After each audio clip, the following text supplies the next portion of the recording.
हाँ दोस्तों, तो हमने ओरिजिन ऑफ लाइफ के फेवर में जो थ्योरीज थी, तो हमारी हेडिंग थी evidences in favour of origin of life. तो यहाँ पे हमारी जो फर्स्ट हेडिंग थी, जो हमने लास्ट टाइम पर स्टार्ट कर दिया था, वो था होमोलॉजी। होमोलॉजी मीन्स होता है, लॉजी मीन्स स्टडी, और होमोलोगस ऑर्गन का मतलब होता है same in origin but different in function.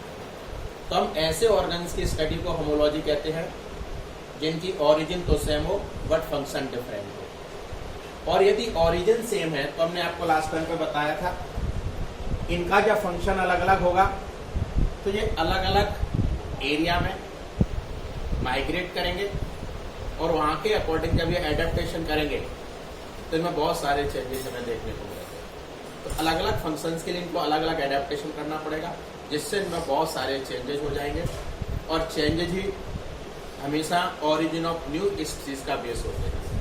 तो जितने ज़्यादा चेंजेस होंगे उतनी न्यू स्पीसीज फॉर्म होंगी, और इसी को हम एवोल्यूशन कहेंगे। एवोल्यूशन का मतलब होता है फॉर्मेशन ऑफ न्यू स्पीसीज, और फॉर्मेशन ऑफ न्यू स्पीसीज हमेशा अलग अलग क्लाइमेट एरिया में एडेप्टेशन के कारण होगा।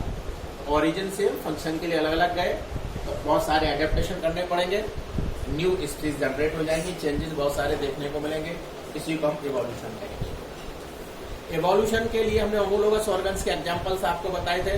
हमारे फोर लिम्स हाइंड लिम्स होते हैं, हमारे फोर लिम्स बर्ड्स के विंग्स होते हैं। बर्ड्स के केस में आपने देखा होगा उनके जो फोर लिम्ब होते हैं वो विंग्स में कन्वर्ट हो जाते हैं। तो हमने जो आपको पेपर मीन्स पेज सेंड किया था नोट्स के लिए, उसमें बहुत सारे एग्जाम्पल्स हैं। एक बार हम उस पेज के अकॉर्डिंग चलते हैं। तो हमारी जो फर्स्ट हेडिंग थी evidences through comparative morphology and anatomy, जिसमें होमोलोगस ऑर्गन की बात थी। होमोलॉजी तो same in origin but different in function. It is not necessary that they show similarity in function and external structure, ये कोई guarantee नहीं है, ठीक है। आगे ह्यूमन का एग्जाम्पल्स दिया है, चीता का दिया है, भेल का दिया है, मीट का दिया है। Share similarity in pattern of body forelimb, though these perform different function in these animals, they have similar anatomical structure. हमने बताया सबके फोर लिम्ब में जो एनाटॉमिकल स्ट्रक्चर है वो सेम होगा, बट फंक्शन सबका डिफरेंट होगा। इसको हम ऐसे समझ सकते हैं कि हमारा जो फोर लिम्ब है, तो ह्यूमर एक बॉन होगी, उसके अलावा फिर रेडियो और अल्ना दो बॉम्ब होंगी, फिर उसके बाद जो हमारी कार्पल्स हैं वो 8 होंगी, और मेटा कार्पल्स 5 होंगी, और फैलेंजेस 14 होंगी। तो सभी एनिमल्स के केस में ये कंडीशन हमें देखने को मिलेगी जो एग्जाम्पल्स में है। लेकिन सभी एनिमल्स में फोर लिम्ब का फंक्शन डिफरेंट हो जाएगा। तो ओरिजिन सबकी सेम है एनाटॉमिकली बेसिस पे, बट फिजियोलॉजिकल बेसिस पे सब में बहुत सारे चेंजेस देखने को मिलेंगे, इसी को हम होमोलॉजी बोलेंगे, और ऐसे ऑर्गन्स को होमोलोगस ऑर्गन बोलेंगे। Hence, since their animals the same structure develop along different directions due to adaptations to different needs, this is divergent evolution। हमने लास्ट टाइम भी बताया था, ओरिजिन सेम है, अलग अलग एरिया में माइग्रेट होने के कारण डाइवर्जेंट यानी फैलाव है, और डाइवर्जेंट एवोल्यूशन हमेशा प्रोग्रेसिव एवोल्यूशन माना जाता है। तो हमेशा बात हो होमोलॉजी, होमोलॉजी का मतलब डाइवर्जेंट एवोल्यूशन, डाइवर्जेंट एवोल्यूशन, और डाइवर्जेंट एवोल्यूशन ही हमेशा प्रोग्रेसिव एवोल्यूशन माना जाता है। कैसा एवोल्यूशन? प्रोग्रेसिव। प्रोग्रेसिव का मतलब डाइवर्जेंट के कारण हमेशा ओरिजिन ऑफ न्यू स्पीसीज की पॉसिबिलिटी सबसे ज्यादा होगी। Structure all of them, humour radio ulna, जब सारी बातें आपको बता चुके थे तो सभी में वो स्ट्रक्चर्स देखने को मिलेंगे। Origin of vertebrates, heart and brains, ठीक है। माउथ पार्ट्स ऑफ इंसेक्ट्स, इस वाले को अच्छे से याद रखना। माउथ पार्ट ऑफ इंसेक्ट्स में लेबियम, मैंडिबल और मैग्जिला होती है। अब सभी के केसेस में फंक्शंस अलग अलग हो जाते हैं। किसी भी इंसेक्ट की बात करेंगे तो उसके माउथ पार्ट में ये 4 बोन मेनली पार्टिसिपेट करेंगे, labrum, labium, mandible and maxilla. हम अपने केस में भी समझेंगे तो हमारा जो लोअर जॉ है वो मैंडिबल का बना होता है, जो कि सिंगल होता है, और हमारा अपर जॉ में 2 मैग्जिला होती है। तो हाफ अपर जॉ एक मैगजेला का बना होगा और आधा जो अपर जॉ है वो दूसरी मैगजेला का बना होगा। तो हमारे अपर जॉ के फॉर्मेशन में 2 मैगजेल और 1 मैंडिबल होती है। यदि इसी को हम इंसेक्ट के केस में समझेंगे तो 4 बोन से उनका माउथ पार्ट्स बना होगा, लैब्रम, लेबियम, मैग्नीबल एंड मैगजेला। बट सभी के केस में फंक्शन अलग अलग होंगे। कॉकरोच के केस में बात करेंगे तो बिटिंग एंड चेविंग उसका फंक्शन हो जाएगा। हनी बी के केस में बात करेंगे तो लैपिंग उसका काम हो जाएगा। और मॉस्किटो के केस में बात करेंगे तो पर्सिंग एंड सकिंग उसका काम हो जाएगा। और इसी को यदि हम हाउस फ्लाई में बात करेंगे तो स्पॉन्जिंग टाइप का माउथ हो जाएगा। नोट्स में नहीं है, आप अलग से याद रखना। यदि हम हाउस फ्लाई के केस में बात करेंगे तो उसका जो माउथ होगा वो स्पॉन्जिंग टाइप का होगा। तो बेसिकली आपको इंसेक्ट के केस में 4 प्रकार के माउथ पढ़ने हैं, बहुत इंपॉर्टेंट है। किसी भी इंसेक्ट में 4 बोन्स मिलकर माउथ पार्ट्स बनाएंगे, लैब्रम, लेबियम, मैंडिबल और मैगजेला। बट फंक्शन सबके अलग अलग होंगे। हाउस फ्लाई में स्पॉन्जिंग टाइप होगा, मॉस्किटो में पर्सिंग एंड सकिंग टाइप होगा, हनी बी में चेविंग एंड लैपिंग टाइप होगा और कॉकरोच में बिटिंग एंड चेविंग टाइप होगा। पार्ट्स ऑफ इंसेक्ट लेग्स के केस में बात करेंगे इंसेक्ट में तो coxa, trachea, femur, tibia, tarsal. But cockroach में काम होगा वॉकिंग, हनी बी में काम होगा कलेक्शन ऑफ पोलन ग्रेन्स। ठीक है। In plants the thorn and tendril, bougainvillea and cucurbitaceae represent the homology. ठीक है।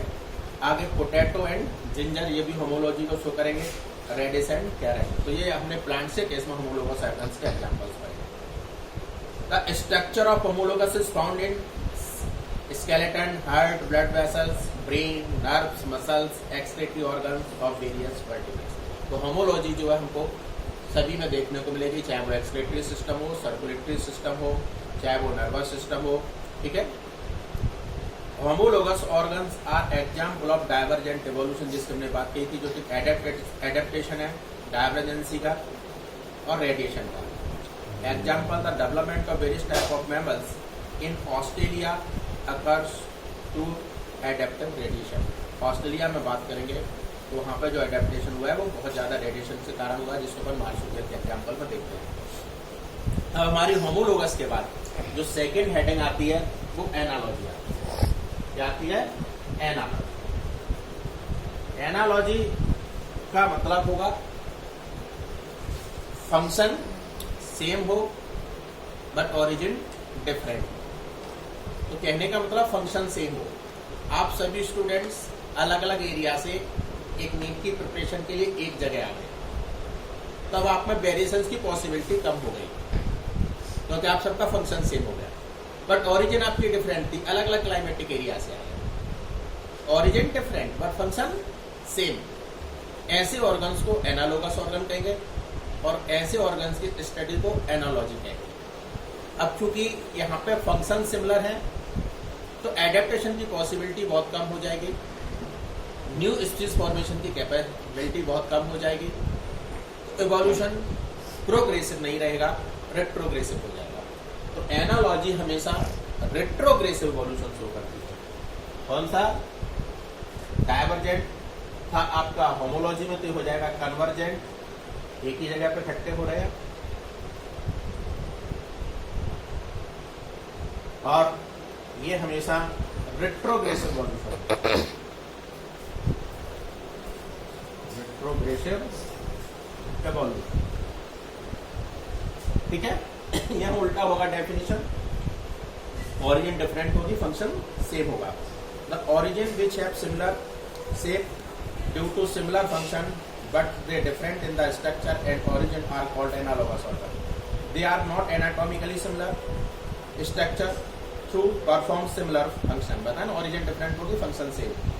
Analogue organs do not show common ancestry but they provide evidences of evolution. Common ancestry show नहीं करते but evidences है evolution के favour में, वो जरूर देते हैं।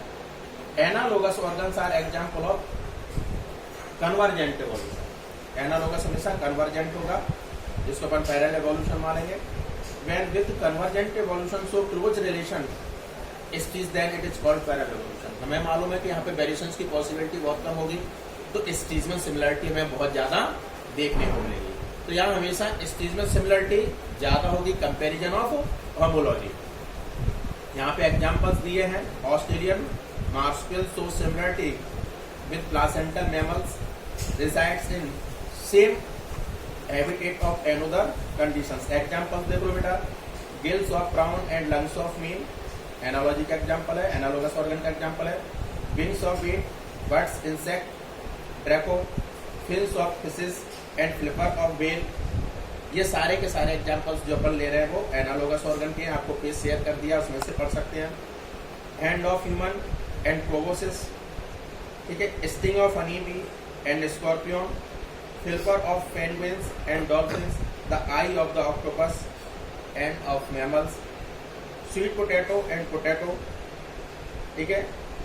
तो ये सारे के सारे जो एग्जांपल्स हैं वो अपने एनालोगस ऑर्गन्स के हैं और इनकी स्टडी को अपन एनालॉजी बोलेंगे। आगे contractile reactive of protozoa and kidney of vertebrates, ये भी एनालोगस ऑर्गन्स के एग्जांपल्स हैं।